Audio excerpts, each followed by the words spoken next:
Bon, qu'est-ce qui fait quand on veut se remonter le moral? Qu'est-ce qu'on fait? On part en vacances, c'est la meilleure solution. Bonjour Solange Escure.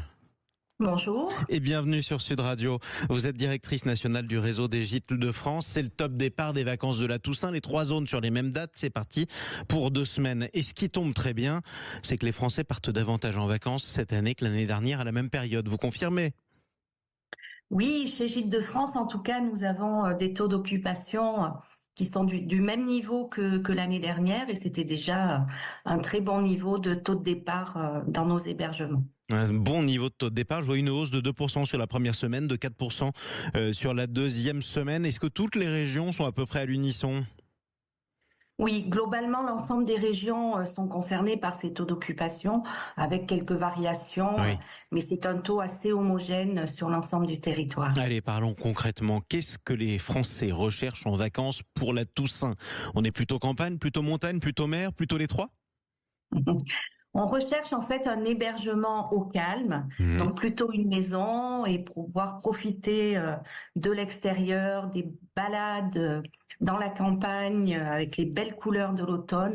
En tout cas, la motivation première est le repos, la détente dans un hébergement qualitatif et Ouais. avec un accueil personnalisé du propriétaire. Et de plus en plus de vacanciers font confiance à notre marque. Ouais, en tout cas au Gîte de France, plutôt que de retrouver les clés dans une boîte à clés devant la sonnerie, comme on le fait sur certaines plateformes par exemple, dans un appartement qui n'est pas forcément à soi. Parlons aussi des destinations les plus prisées pour la Toussaint. Il y a un top 10, hein, y compris pour les Gîtes de France. C'est quoi la première destination? Alors, sur ces vacances de la Toussaint, nous avons le Pas-de-Calais, les Pyrénées-Atlantiques, l'Eure-et-Loir, la Côte d'Or, la Lozère, l'Ille-et-Vilaine, le Maine-et-Loire. Donc, on voit une répartition Toute la sur France. Et c'est le Pas-de-Calais la première exactement. destination pour vous sur les Gîtes de France pour les vacances de la Toussaint? Sur ces vacances-là, oui, tout à fait, oui. Formidable, Avec formidable. notamment une clientèle Hmm. à la fois de proximité et puis une clientèle belge qui est très, Ouais. très importante pour ce département. Et qui est aussi de proximité. Donc les Belges et les Lillois vont en vacances dans le Pas-de-Calais, on l'aura compris. Question importante parce que les Gîtes de France, vous en avez dans tout le pays. Tout le pays a été traversé par des intempéries spectaculaires. Est-ce que certains de vos adhérents ont eu des dégâts ou pas?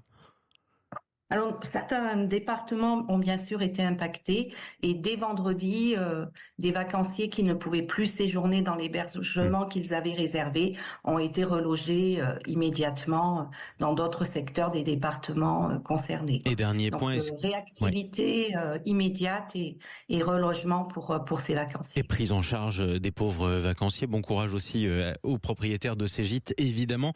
Dernier point, est-ce que vous craignez que les intempéries du moment aient un impact sur des annulations? Non, puisqu'on peut Hmm. proposer une solution de substitution à ceux qui auraient loué dans une zone concernée par les dégâts. Donc, non, pas d'annulation Eh ben à écoutez, craindre. en tout cas, c'est déjà ça. Merci beaucoup d'avoir pris la parole sur Sud Radio ce matin. Solange Escure, bonnes vacances surtout si vous en avez. Je sais pas si les Merci. professionnels du tourisme ont des vacances en même temps que les autres. Ce serait plutôt contre-intuitif. Mais en tout cas, bon courage Non. pendant ces 2 semaines. Effectivement, je rappelle que vous êtes la directrice nationale du réseau des Gîtes de France.